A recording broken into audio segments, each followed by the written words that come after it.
आता इथे आपल्याला मी काय केलेलं आहे, जे आपलं पेपर पॅटर्न कस्टमरचे केलेलं होतं तर तेच पेपर पॅटर्न ठेवून मी इथे कट करून घेतलेला आहे ब्लाऊज, आणि कट करून मी जॉईंट सुद्धा करून घेतलेले आहे मेन फॅब्रिक आणि अस्तर, आणि जो साईडचा एक्स्ट्रा फॅब्रिक आहे तो मी इथे कट करून घेतलेला आहे. तर तुम्ही इथे बघू शकता अशा पद्धतीने, कारण आपण तुम्हाला ऑलरेडी माहिती आहे की आपण अस्तर आणि मेन फॅब्रिक कसं जोडतो आणि ब्लाऊज पण कसं कट करतो ते सुद्धा तुम्हाला कटोरी ब्लाऊजचा ऑन डिटेलमध्ये मी व्हिडिओमध्ये भरपूर वेळा दाखवलेले आहे. तर आता मला बऱ्याच ताईंची कमेंट्स येते की ज्यावेळेस आपलं कटोरी ब्लाऊज आपण शिवतो त्यावेळेस हुकायची जी पट्टी असते तर ती जास्त उंचीला होते. तर असं का होतं, किंवा वरच्या बाजूने गळा हा पुढच्या बाजूचा छोटा होतो. तर त्याच्यासाठी आपल्याला मेन म्हणजे फ्रंट बाजूच्या साईडला आपल्याला काही टिप्स मी तुम्हाला देणार आहे, तर त्या फॉलो करून तुम्हाला टीचिंग करायचं आहे. तर इथे आपण सर्वात पहिल्यांदा कटोरी घेऊया. सेम एका बाजूचं मी सगळं साईड पार्ट तुम्हाला कटोरी कशी जोडायची वगैरे ते सगळं सांगणार आहे. सेम त्याच पद्धतीने दुसऱ्या पण साईडचा पार्ट आपल्याला सेम त्याच प्रोसेसने आपल्याला टीचिंग करून घ्यायचंय. तर इथे तुम्ही बघू शकता कटोरीचा पार्ट घेतल्यानंतर अशा पद्धतीने आपल्याला फोल्ड करायचंय. आपण कटोरी ही छोटी साईजची, ही कटोरी छोट्या साईजची आपण 1 इंचानी वाढवलेली आहे. तर आपला हा टकची जी रुंदी आहे तर ती आपल्याला किती घ्यायची, तर टकची रुंदी आपल्याला ही इथे 1.25 इंचानीच घ्यायची, कारण छोटी कटोरी आहे त्याच्यामुळं. तरी मी ते 1.25 इंचावरती मार्किंग केलं, आणि अशा पद्धतीने जिथून मार्किंग केलं तिथून 2.5 इंचावरती एक मार्किंग केलेलं आहे. 2.5 इंचावरती मार्किंग केलं, आणि हा टक्स आपण मार्किंग केल्यानंतर तो आपण शिवून घेणार आहोत. हे बघा तुम्ही इथे बघू शकता.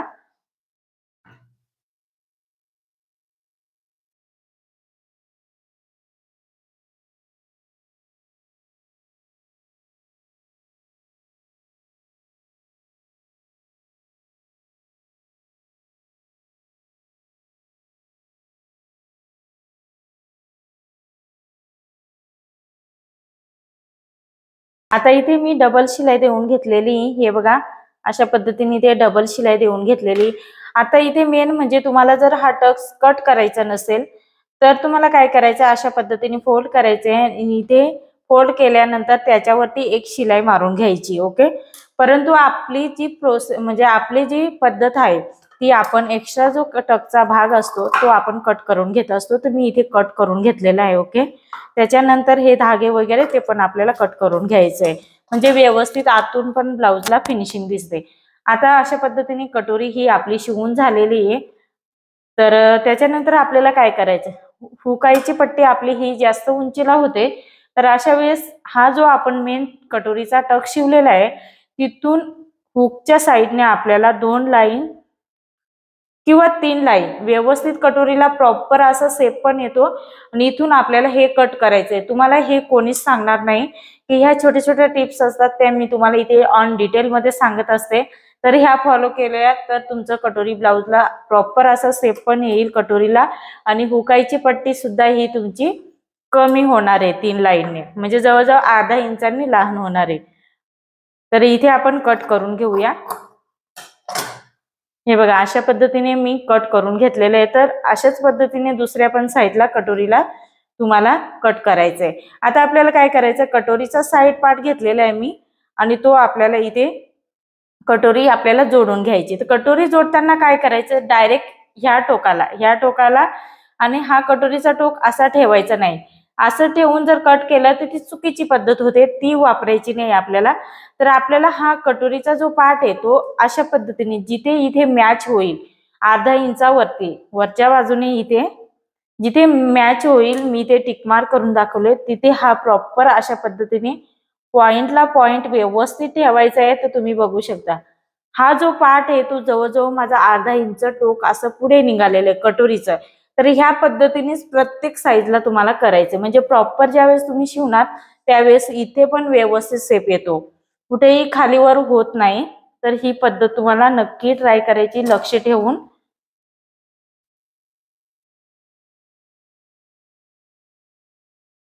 आता आपण कटोरीमध्ये शिलाई मार्जिन किती घेतलेली, तर आपण प्रॉपर अर्धा इंचानी किंवा 3 लाईननेच आपण कपडा हा शिलाईमध्ये दाबत असतो, तर तितकाच कपडा आपल्याला दाबायचा आहे.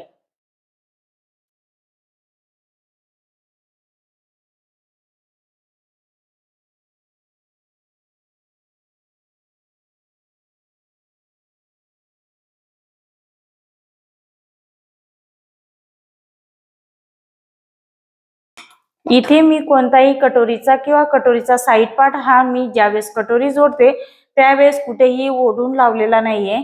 जर आपण ओढून लावलं तर कटोरीला हे चुनट येतात किंवा कटोरीच्या साईड पार्टला हे चुने यायची खूप चान्सेस असतात. त्याच्यामुळे आपल्याला इथे व्यवस्थित शिलाई मारायची आहे.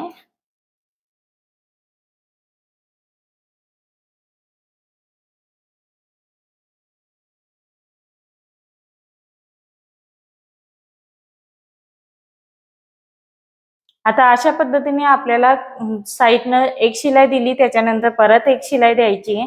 तर तुम्ही बघू शकता इथे प्रॉपर असा आपला हा शेप आलेला आहे. आता इथे जो कपडा पुढच्या बाजूला आलेला आहे तो आपल्याला व्यवस्थित कटोरीच्या शेप मध्येच कट करून घ्यायचा आहे. बघा मी कट करून घेतलेलं आहे. आता इथे आपल्याला काय करायचंय, योगपट्टी आहे ती योगपट्टी जसं आपण कटोरीचा पार्ट ठेवला होता इथे मॅच करून त्याच पद्धतीने योगपट्टीचा सुद्धा पार्ट ठेवायचा आहे. सो अशा पद्धतीने मी इथे ठेवलेले आहे ना. आपण शिलाई मार्जिन एक पट्टीमध्ये किती वाढवून घेतलेली, अर्धा इंच. तर अर्धा इंचच आपल्याला इथे पण शिलाई मध्ये दाबायचं आहे. तर अर्धा इंच जर तुम्ही नवीन शिकत असाल तुम्हाला माहिती नसेल तर अर्धा इंच काय करायचं, तुम्ही असं योग पट्टीवरती ह्या बाजूने व्यवस्थित अशा पद्धतीने मार्किंग करून घ्यायचं आणि मग त्याच्यावरती शिलाई मारायची. योग पट्टीवरती मार्किंग केलं तरी सफिशियंट आहे.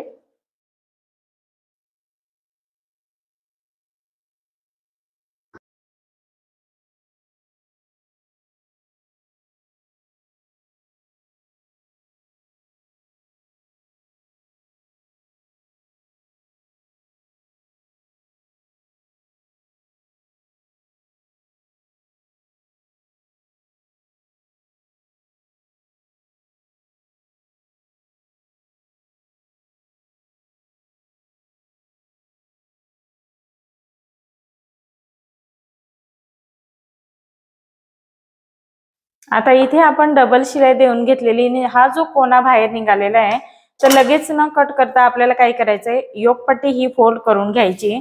अशा पद्धतीने फोल्ड केल्यानंतर आपल्याला काय करायचं, हा जो पार्ट आहे तो आपल्याला योगपट्टीच्या साईडने खालच्या बाजूला फोल्ड करायचा आहे. म्हणजे व्यवस्थित प्रॉपर असा शेप पण येतो. इथे दिसत आहे तुम्हाला कोना आलेला आहे तो पुढच्या बाजूने तो कट करून घ्यायचा आहे. आता काय करायचंय मेन म्हणजे आपल्याला इथे जर आहे तर तुम्ही अशा पद्धतीने स्केल वापरा किंवा तुम्ही टेप सुद्धा हा सरळ ठेवून बघा. हे बघा मी गळ्यापासून इथे सरळ ठेवलेला आहे. तर सरळ ठेवल्यानंतर माझा इथे भाग हा जवळजवळ 2 लाईनने तिरकस येतोय. म्हणजे तो पुढच्या बाजूने जास्त एक्स्ट्रा भाग येतो. ज्या वेळेस आपण टीचिंग केलं त्यावेळेस असा प्रॉब्लेम होतो.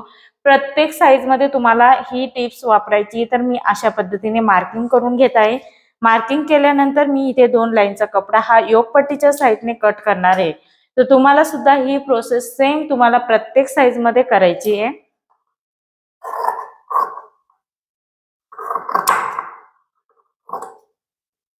सो तुम्ही इथे बघू शकता अशा पद्धतीने कट केलेले.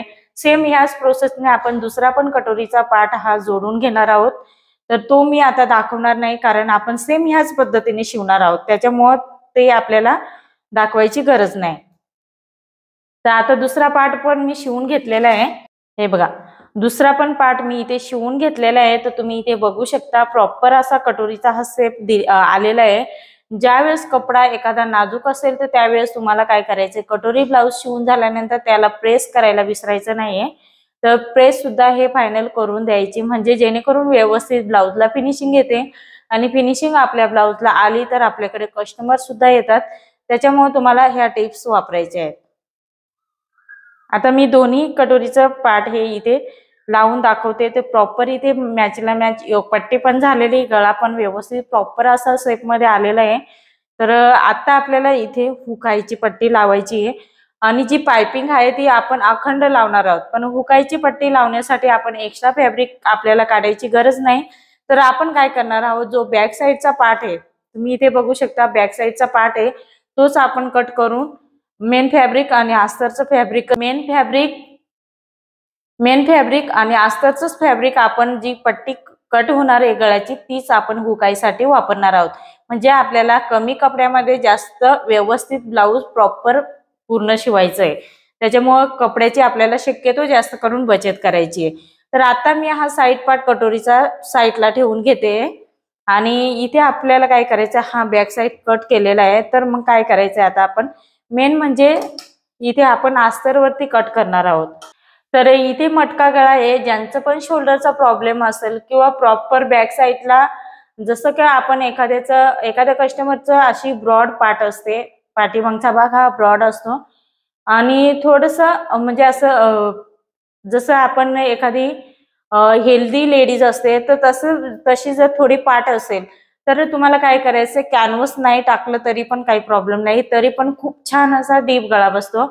परंतु जर थोडंसं म्हणजे हेल्दी नसेल तर त्यावेळेस तुम्हाला काय करायचंय, बॅक साईडला मटका गळा असेल किंवा पान गळा असेल डीप मध्ये तर तुम्हाला कॅनव्हस टाकायचे। आता मी इथे कॅनव्हस नाही टाकणार आहे, बिना कॅनव्हसच आपण इथे गळा टिच करणार आहोत आणि त्याला आपण डोरी पाइपिंग म्हणजे रेडी तयार करणार आहोत। ओके, तर डोरी पाइपिंग सुद्धा मी घरीच तयार करणार आहे, तर आपण मशीन वरतीच बघणार आहोत।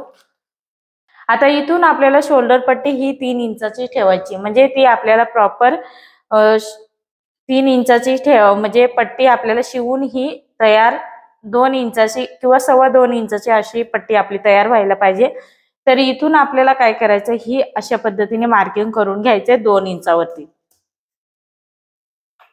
आता वरच्या बाजूने गळा न मोजता मी जी पट्टी असते पाठीमागची तीच मी काउंटिंग करून घेत असते, किंवा आपण पूर्ण उंचीमधून जी पट्टी असते ती मायनस केल्यानंतर गळ्याची पण उंची भेटते।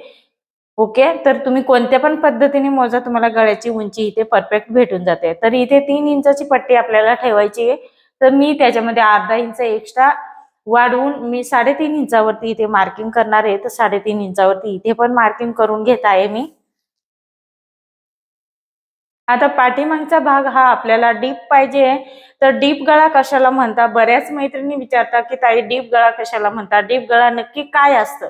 तर डीप गळा म्हणजे प्रॉपर जसं बॉलिवूड मध्ये किंवा आता पण हल्लीच्या मुली खूप डीप गळा शिवतात, माझ्याकडे जास्त करून डीप गळ्याचे ब्लाऊज जास्त येतात आणि सिंपल गळे परंतु डीप गळे जास्त असतात। तर मी डीप गळ्याची नेहमी सिंपलच गळे असतात परंतु डीप गळे जास्त शिवले जातात, आणि डीप गळ्याचं कटिंग म्हटलं की बॅक साईडला फुगा येणं किंवा असं खूप प्रॉब्लेम येतात, शक्यतो तो प्रॉब्लेम जास्त येतो, किंवा पाठीच्या भागामध्ये चुन्या वगैरे येण्याचा हा प्रॉब्लेम होतो। मग त्याच्यासाठी तुम्हाला मी डीप गळ्याची कटिंग ही बऱ्याच वेळा सांगितलेली आहे, तर त्या प्रोसेसने मी डीप गळ्याची कटिंग करत असते।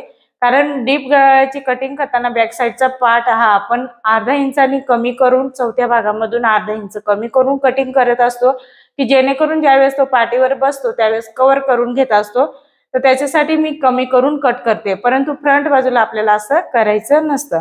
आता इथे डीप गळा, आपण नॉर्मली गळा हा कसा कट करतो, वरच्या बाजूला 2 इंच गळा रुंदी घेतली तर खालच्या बाजूला फक्त आपण अर्धा इंच किंवा 2 लाईनचा एक्स्ट्रा वाढून अशा पद्धतीने 2.5 इंचावरती इथे मार्किंग करतो, बरोबर। तर अशा पद्धतीने मार्किंग केल्यानंतर त्याला डीप गळा म्हणता येणार नाही। तर डीप गळा आपल्याला कशाला म्हणायचं आहे, तर इथून तुम्ही 3.5 इंच, 3 इंच, 3.25 इंच, 4 इंच, पावणे 4 इंच, जास्तीत जास्त 4 इंचापर्यंत प्रॉपर असा डीप गळा तयार होतो।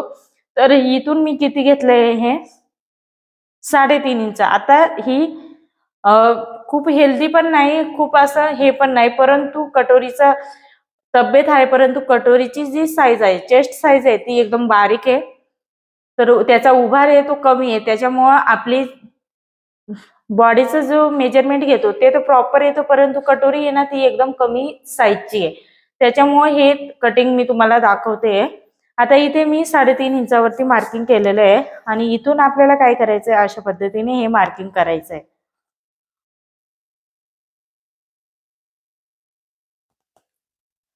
मार्किंग केल्यानंतर आपल्याला काय करायचंय, इथून हा अशा पद्धतीने मटका गळ्याचा शेप आपल्याला इथे द्यायचा आहे।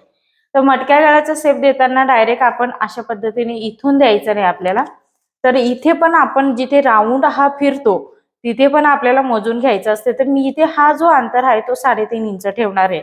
ओके,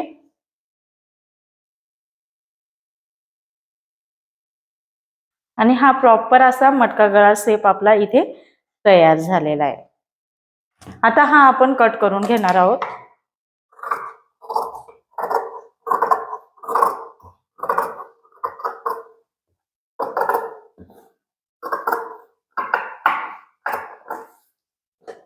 आता इथे ही आपल्या हुकच्या साईडला पट्टी आपली इथे आपण काढू शकतो, तर ते मी साईडला ठेवून घेते आणि आपल्याला बॅक साईडचा पार्ट घ्यायचा आहे, तो आपल्याला इथे स्टिच करायचं आहे. म्हणजे अस्तर आणि मेन फॅब्रिक जोडून घेऊया, त्याच्यानंतर आपलं मेन फॅब्रिकची पण पट्टी निघणार, मग ती आपण आय साईडला लावणार आहोत.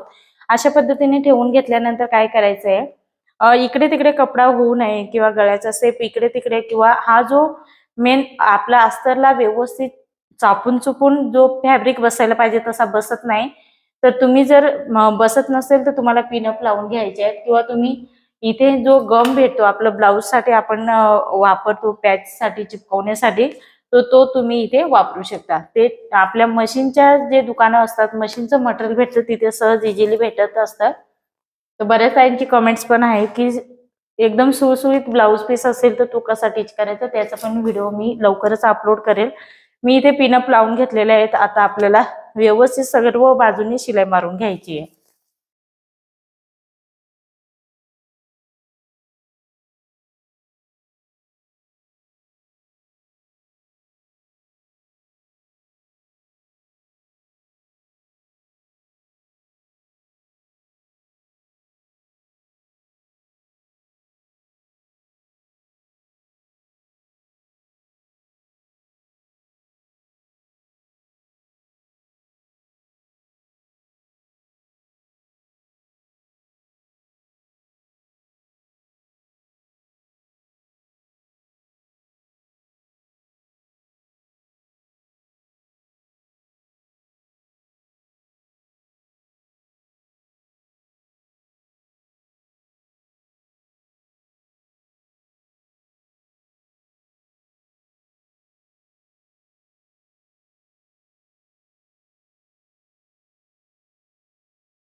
आता इथे आपलं व्यवस्थित शिलाई मारून झालेली प्रॉपर, इकडे पण कुठेही फुगा वगैरे झालेला नाहीये. तर अशा पद्धतीने आपण शिलाई मारून घेतलेली आहे.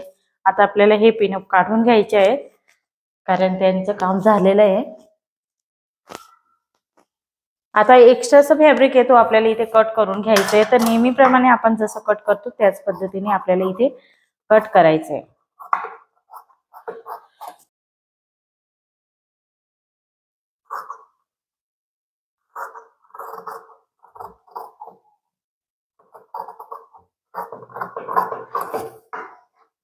तर इथे आता आपल्याला काय करायचं, बॅक साईडला जे आपण टक शिवतो आणि हात शिलाईची पट्टी ती आपल्याला करून घ्यायची. सेम आपण ज्या पद्धतीने शिवतो त्याच पद्धतीने करायचंय. ओके.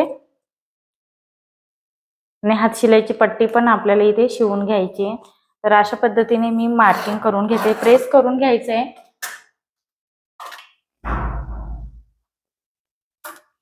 त्याच्यानंतर आपल्याला इथे 4.5 इंचावरती टकची उंची घ्यायची आहे. मी ह्या पद्धतीने मार्किंग करत आहे. तर तुम्हाला सुद्धा ह्याच पद्धतीने 4.5 इंचावरती मार्किंग करायचं आहे. इथून आपण टक्स हा शिवून घेणार आहोत. तर 3च लाईनचा टक्स घेणार आहे मी इथे.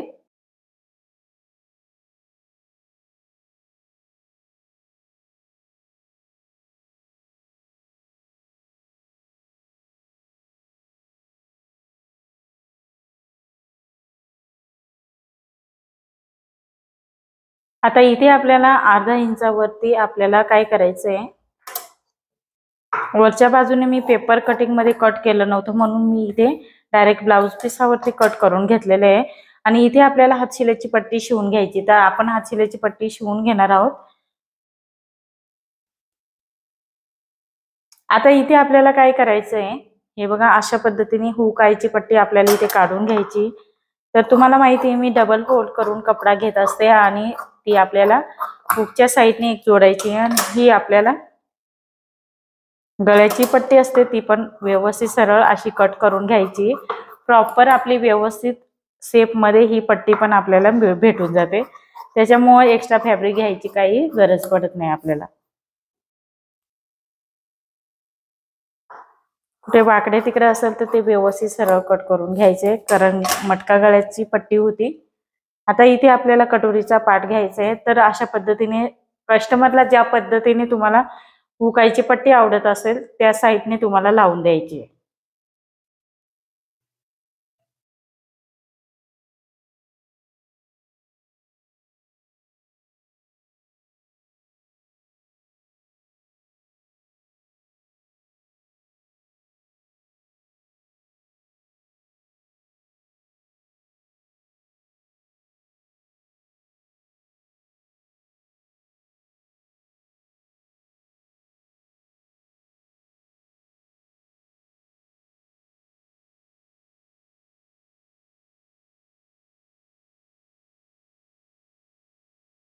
आता इथे आपल्याला जी आपण हुकची पट्टी लावत आहोत तर त्याच्यावरती आपल्याला प्रेस हाताने असं थोडंसं प्रेस करून घ्यायचं आणि दाबटीप द्यायची आहे।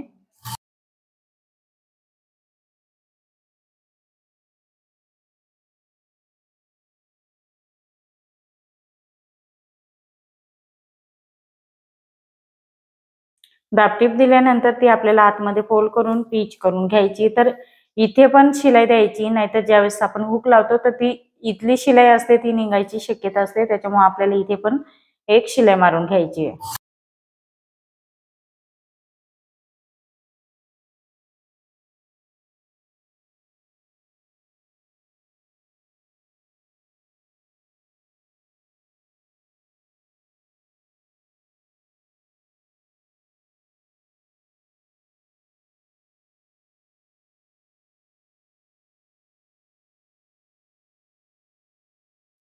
हे बघा अशा पद्धतीने आपलं इथे कटोरी तयार झालेली आहे। तर इथे कटोरीची साईज ही खूप कमी आहे, तुम्ही बघू शकता व्हिडिओमध्ये सुद्धा कटोरीची साईज तुम्हाला कमीच दिसत असेल। आता आपण इथे दोन्ही साईडला आपल्याला म्हणजे आई पण आपण लावून घेणार आहोत। तर मेन म्हणजे तुम्हाला सांगायचं आहे की ही पट्टी ज्यावेळेस मोठी होते त्यावेळेस काय करायचं, तर जुनं ब्लाऊज घ्यायचंय, जुनं ब्लाऊजवरने आपल्याला ही उंची मोजून बघायची। तर माझ्याकडे कस्टमरचं हे जुनं ब्लाऊज आहे, तर ते जुन्या ब्लाऊजवरनं मी अशा पद्धतीने मोजून घेत आहे। जर कमी जास्त असेल तर आपल्याला वरच्या बाजूने कट करायचे। आता हे बघा अशा पद्धतीने। तर आता काय करायचंय, आता हे माझ्याकडे जे ब्लाऊज आहे, तर बऱ्याच वेळा काय होतं कस्टमरचं जे ब्लाऊज असतं ते कमी उंचीचं असतं, आपल्याला ज्यावेळेस उंची वाढवायला लावतात तर त्यावेळेस आपण काय करतो, मग अशी चूक होऊन जाते की जुनं ब्लाऊज घेऊनच आपण इथे व्यवस्थित असं पकडून आणि मार्किंग करून कट करून टाकतो।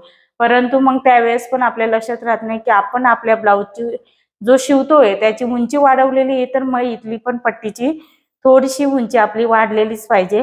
तर आपल्याला सर्व कट करायची नाही, कारण माझ्याकडे जो ब्लाऊज मी शिवते त्याची उंची ही वाढवलेली आहे, त्याच्यामुळे इथे मी जास्त कट करणार नाही, अगदी 2 लाईनचाच कपडा इथे कट करणार आहे। जो हा ब्लाऊज मापाला दिलेला आहे तर तो थोडासा कमी आहे उंचीने, तर अशा पद्धतीने थोडंसं उंचीला ठेवलेलं आहे मी आणि बाकीचं कट करणार आहे 2 लाईनचं। आणि हा अशा पद्धतीने शेप देऊन घ्यायचा आहे।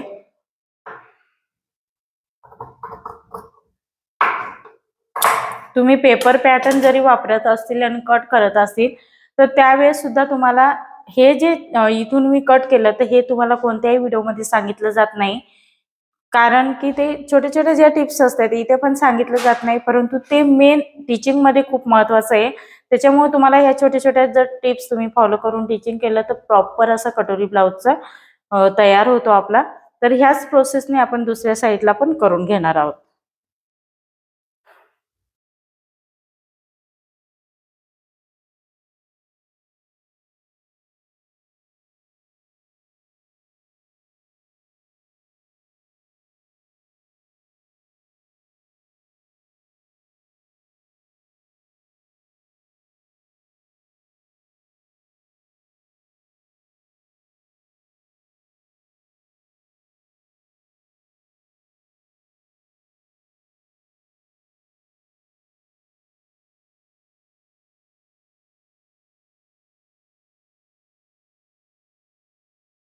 आता ही आपली आय पट्टी आहे, त्याच्यामुळे ती वरच्या बाजूने फोल्ड करून आपल्याला लावायची आहे.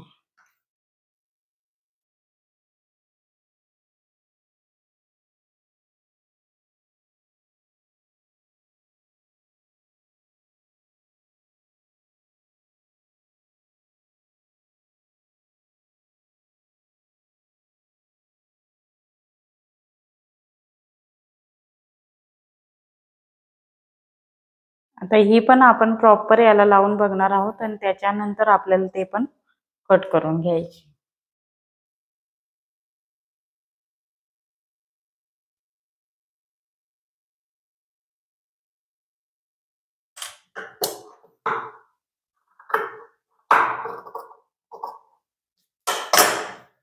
हे बघा, अशा पद्धतीने इकडच्या साईडचं पण आपण व्यवस्थित शेप बघून इथे पण कट करून घेतलेलं आहे. या पद्धतीने तुम्हाला पण ही प्रोसेस वापरायची आहे.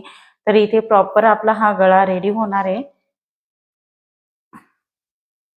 हे बघा, अशा पद्धतीने 6.5 म्हणजे 6चा आपला हा गळा रेडी होणार आहे. इथे तुम्ही बघू शकता. हे बघा, ही लाईन येणार आहे आणि इथे आपलं 6.5 आहे. तर मग अर्धा इंच आपलं शोल्डर मध्ये दाबलं जाणार. तर अशा पद्धतीने 6चा गळा आपला फ्रंट बाजूचा तयार होणार आहे. आता आपण काय करणार आहोत, बॅक साईड आणि फ्रंट बाजू शोल्डर जोडून घेणार आहोत आणि बाहीचं टिचिंग करणार आहोत. आता इथे आपल्याला शोल्डर जोडून घ्यायचे, ते ह्या पद्धतीने बॅक साईड घेतलेलं आहे. हात शिलाची पट्टी लावून घेतलेली खालच्या बाजूने. शक्यतो मी अलटपलट करत नाही कमरेच्या साईडने, कारण ते उचकण्याची शक्यता असते. तर त्याच्यामुळे मी हात शिलाची पट्टी ही जास्त करून यूज करते. आता इथून आपल्याला काय करायचं, ह्या पद्धतीने अर्धा इंचावरती आपल्याला शोल्डर दाबून घ्यायचंय.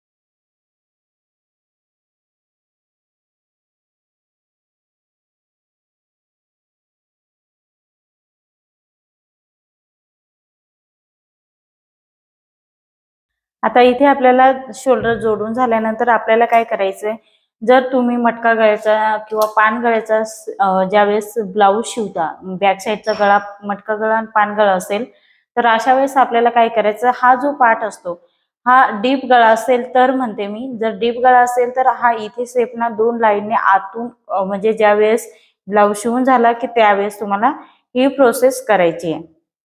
तर हे बघा, अशा पद्धतीने मी सेप कुठून घेते ते तुम्हाला लक्षात घ्यायचंय.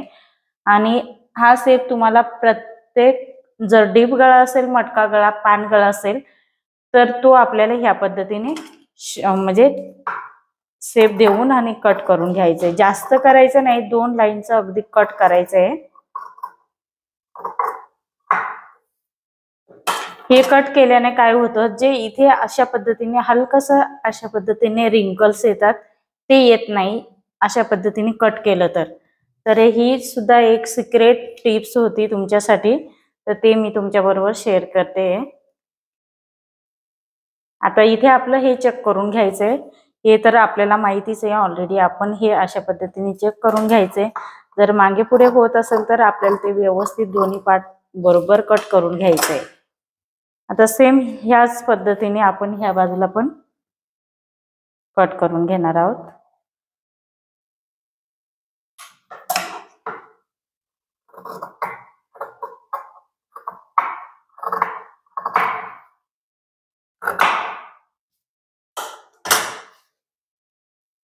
बाही जोडायच्या आधी आपल्याला ही प्रोसेस पूर्ण करायची आहे.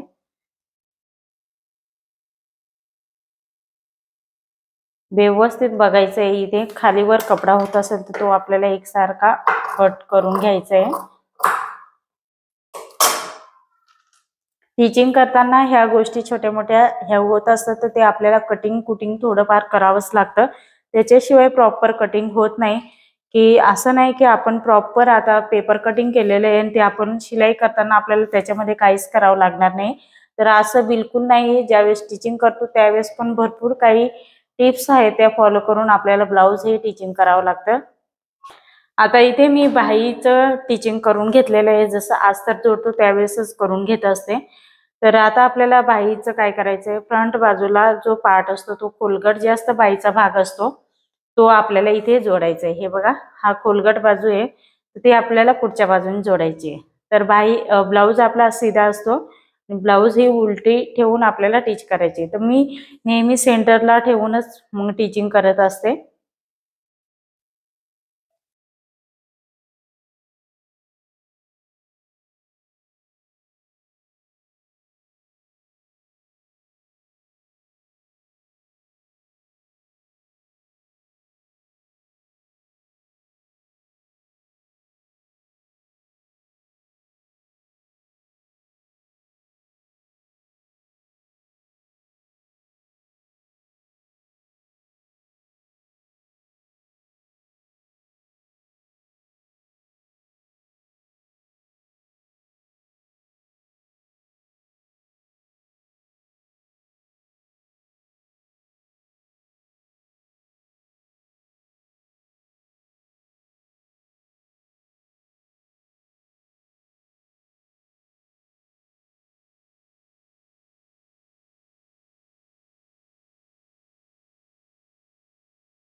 आता इथे आपली बाही ही जोडून झालेली आहे.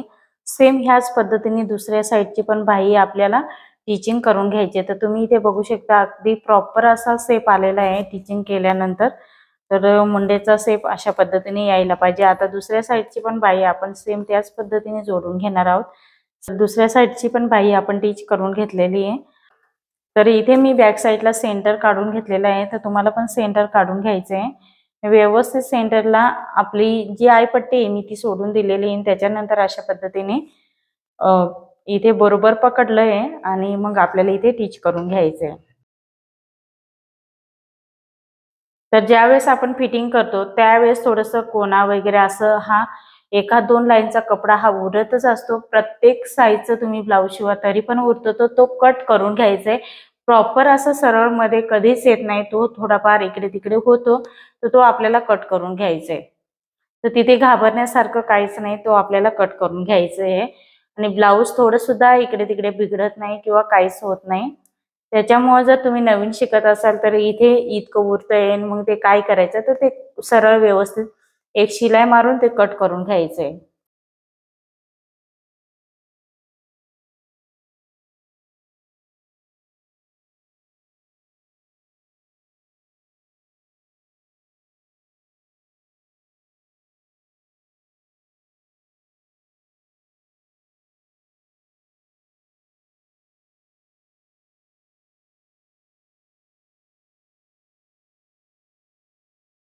हे बघा, सरळ मी मार्किंग करू म्हणजे इथे आपण बरोबर पकडून ते मी शिवून घेतलेले आहे आणि एक्स्ट्राचं फॅब्रिक आहे ते थोडंसं कट करून घ्यायचं. तर हे जे ब्लाऊज मी शिवते ते तुम्हाला प्रत्येक आपले जेवढे शिलाई कोर्स चॅनलवरती मी तुम्हाला टीचिंगचे व्हिडिओ टीचिंगचे त्याच पद्धतीने कटिंगचे व्हिडिओ अपलोड करत असते. ते सगळे गिराईकचे ब्लाऊज असतात आणि गिराईकचेच ब्लाऊजचे व्हिडिओ मी अपलोड करत असते. कारण एवढ्या व्हिडिओसाठी आपण सेपरेट तर ब्लाऊज पीस वगैरे घेऊ शकत नाही, बरोबर. तर त्याच्यासाठी मी गिराईकचे जितके ब्लाऊज असतात तर त्याचेच कटिंग टीचिंग मी तुम्हाला दाखवत असते. फक्त एवढंच की व्हिडिओमध्ये मला दाखवता येत नाही कारण त्यांची परवानगीशिवाय मी कोणाला दाखवू शकत नाही, बरोबर. तर असा विषय असतो. आता आपल्याला काय करायचे, सेम ह्याच पद्धतीने दुसऱ्या साईडची पण आपल्याला एक शिलाई मारून घ्यायची.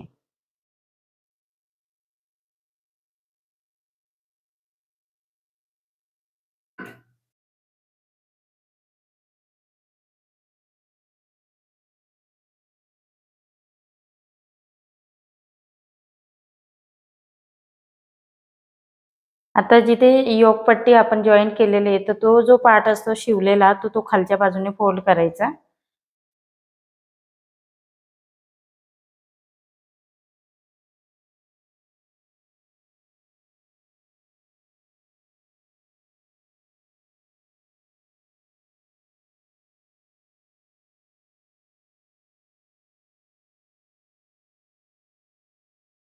परत एक शिलाई देऊन घेतलेली, कारण कसं आहे एका शिलाईमध्ये कुठे थोडंफार इकडे तिकडे झालं तर ते आपल्याला नंतर परत कळतं, किंवा तुम्ही स्केलने मार्किंग करून घेतलं तरी पण चालेल. आता मला प्रॅक्टिस आहे त्याच्यामुळे मी शिलाई डायरेक्ट सरळ मारून घेत असते. हे बघा अशा पद्धतीने कट करून आणि मग त्याच्यानंतर हे सरळ येत असतं. ओके, हे प्रॉपर असं येत असतं. तर ज्यावेळेस मला व्हिडिओमध्ये दाखवलं जातं की अशा पद्धतीने, तर ते कानाकोपरे ते कट केलेले असतात, ते आपल्याला कट करायला लागतात. ते डायरेक्ट असं प्रॉपर असं सरळ येणार नाही, जसं पेपर कटिंग मध्ये असतं एकदम सरळ, तर तसं इथे येणार नाही. तर ते मागे पुढे थोडंफार होतं तर ते आपल्याला इथे कट करून ते सरळ येतं. तर ते मी तुम्हाला ते सुद्धा ह्या व्हिडिओमध्ये दाखवते की ते छोटे मोठे जे तुकडे आपले म्हणजे अशा पद्धती कानाकोपरे उरतात तर ते आपल्याला प्रॉपर सरळ शिलाई मारून कट करून घ्यावे लागतात. आता आपल्याला अशा पद्धतीने ब्लाऊज सीधं होतं. माझ्याकडे वरलाकची मशीन नाही त्याच्यामुळे मी सीध्या साईडने शिलाई मारून आणि मग ती हे साईडचं जे फिटिंग असतं ते लॉक पद्धतीने तयार करून घेते, म्हणजे जेणेकरून धागे वगैरे निघणार नाही आणि फिनिशिंग पण प्रॉपर दिसते. जर तुमच्याकडे वरलाक मशीन असेल तर तुम्ही डायरेक्ट उलट्या बाजूने डायरेक्ट फिटिंग केलं तरी पण काहीच हरकत नाही. आता इथे आपण व्यवस्थित शिलाई मारून घेऊया. एका दाबावरती परत एक शिलाई मारून घ्यायची दोन्ही साईडने.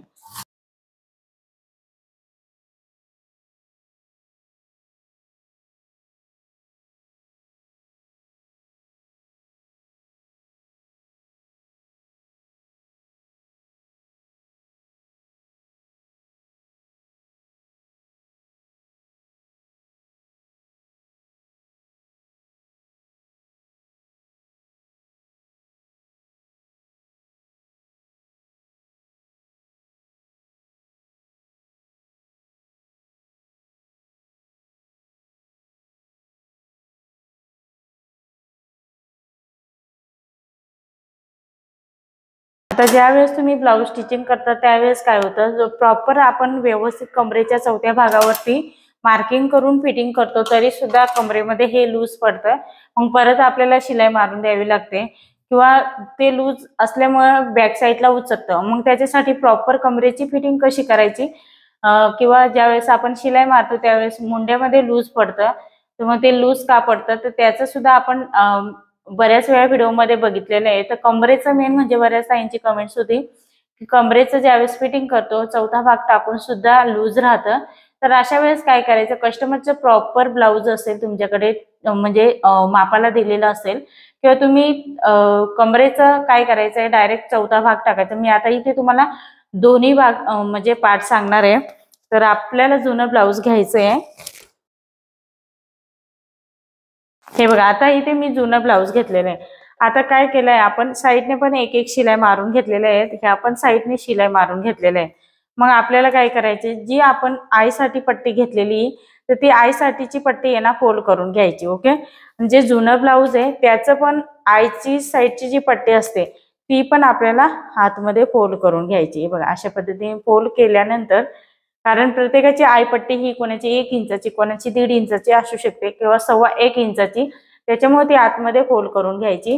ती प्रॉपर एकावर एक व्यवस्थित अशी ठेवायची. आणि आता आपल्याला कमरेचं माप हे मोजून घ्यायचंय. तर हे बघा अशा पद्धतीने मोजायचे, दोन्ही पार्ट अगदी परफेक्ट आपल्याला ठेवून हे मोजून घ्यायचंय.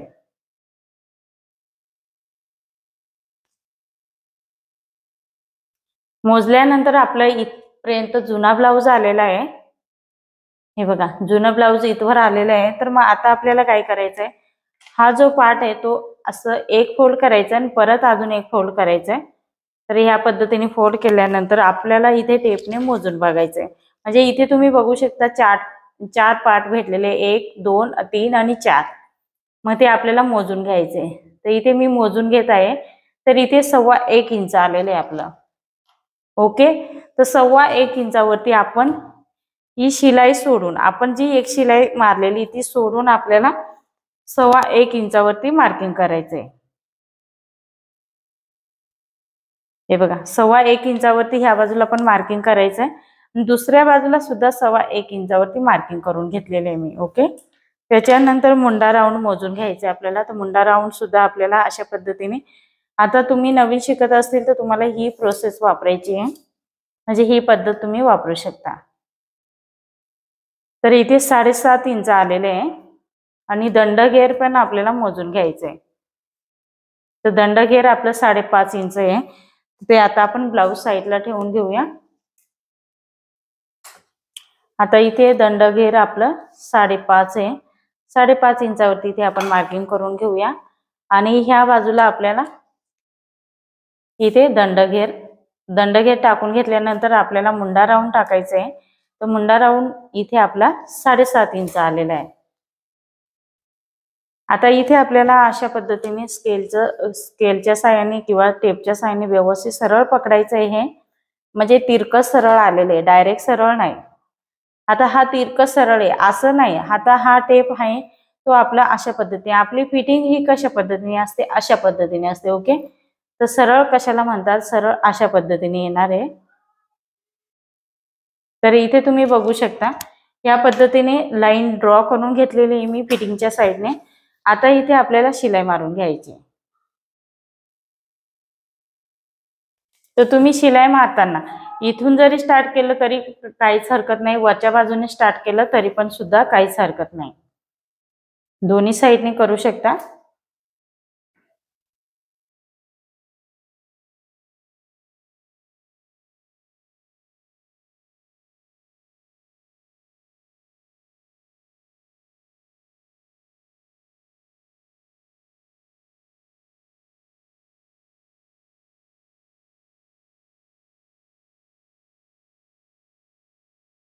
आता इथे एक शिलाई मारून झाल्यानंतर तुम्ही बघू शकता हे जे फिटिंगच्या साईडला आहे इथे बाहीचं जे एखाद्या मापामध्ये खालीवर थोडंफार 1-2 लाईनचं होतं, परंतु प्रत्येक साईज मध्ये होत नाही।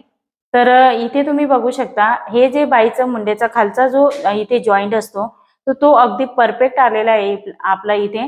तर ते प्रत्येक साईज मध्ये असं 1-2 लाईनचं मागे पुढे होतं, प्रत्येक साईज मध्ये होत नाही। तर एखाद्या साईज मध्ये जर झालं तरी पण ब्लाऊज काही बिघडत नाही, प्रॉपर बसतो, परंतु घाबरण्यासारखं इतकं नाही। परंतु आपण आपल्याकडनं जितकं होईल तितकं हे प्रॉपर मॅच व्हायला पाहिजे, या पद्धतीने आपल्याला टिचिंग करायचंय। ओके, त्याच्यासाठी मी तुम्हाला सांगते की बाही जोडायच्या आधी आपल्याला ज्या मी तुम्हाला टिप्स सांगितलेल्या आहेत त्या तुम्ही फॉलो करून आणि त्याच्यानंतरच बाही जॉईंट करायची, म्हणजे कमी जास्त पडत नाही। बाही सुद्धा आपल्याला चेक करूनच घ्यायची, जेवढे आपण शिलाई मार्जिन घेतलेली आहे त्याच्या पुढे अर्धा इंच आपला हा बाहीचा जो प्रॉपर फिटिंगच्या साईडला सेप असतो तो व्यवस्थित एकसारखाच यायला पाहिजे। जर त्याचं जर आपले पार्ट जे मागे पुढे असेल तर मग आपला हा मुंड्याचा पार्ट सुद्धा मागे पुढे होत असतो।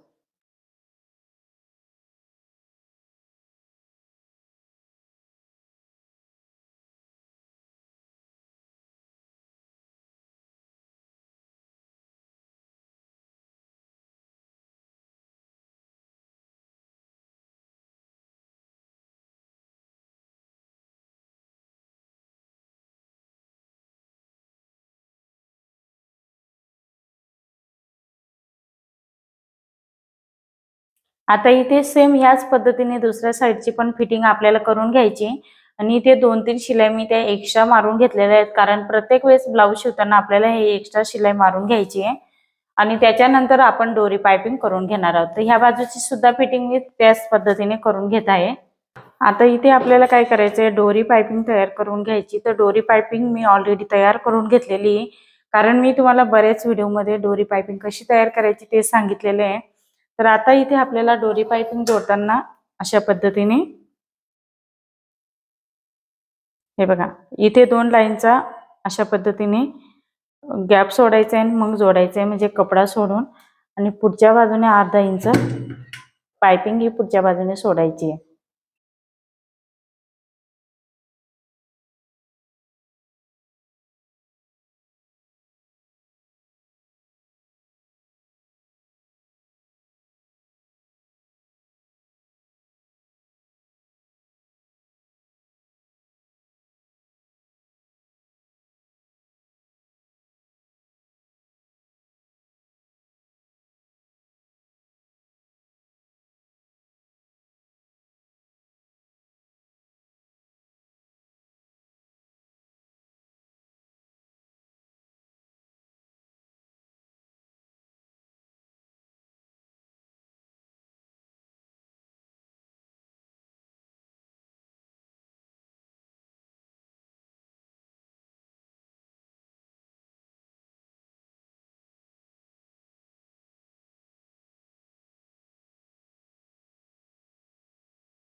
तर ह्याच पद्धतीने आपल्याला संपूर्ण गळ्याला डोरी पाइपिंग जोडून घ्यायची आहे।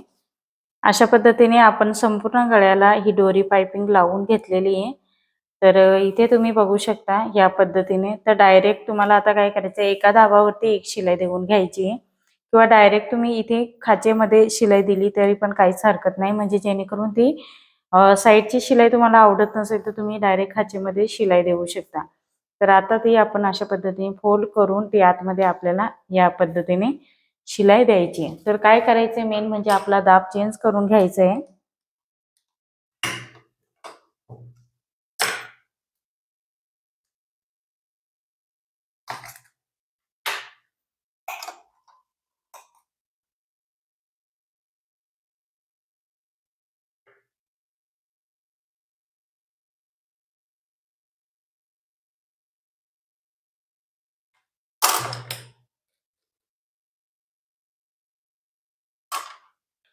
आता इथे आपण एका दाबावरती शिलाई देणार आहोत, म्हणून मी दाब चेंज करून घेतलेला आहे आणि अशा पद्धतीने एक दाबाचा अंतर सोडून आपण शिलाई मारून घेणार आहोत।